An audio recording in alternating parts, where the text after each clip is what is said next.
Well, so I'd like to go to another question that we have from our audience, from Heidi Gasho, who's in Washington, and she wants to know, to what do you attribute your own success in surviving and thriving after the challenging childhood that you yourself had?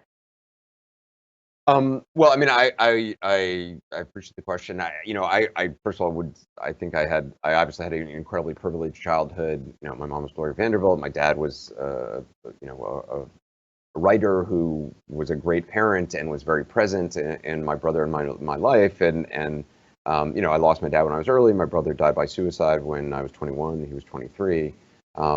But just in context, I consider myself having a very privileged childhood in many different ways.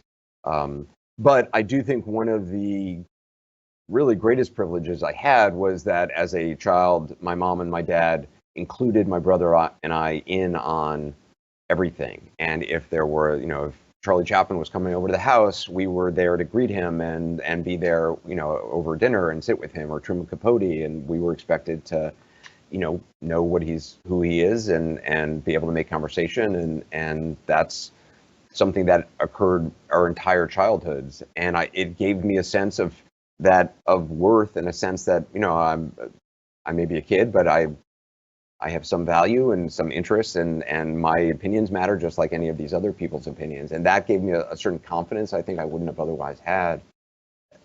And I think my mom's example of work and pouring yourself into, pushing forward through things, I took a lot away from that, and I studied that very closely. And it comes at a cost, and it came for a great, in some ways it came at a great cost for her. But it's something that's been valuable to me, getting through a lot of the sadness that I've experienced, particularly when I was younger.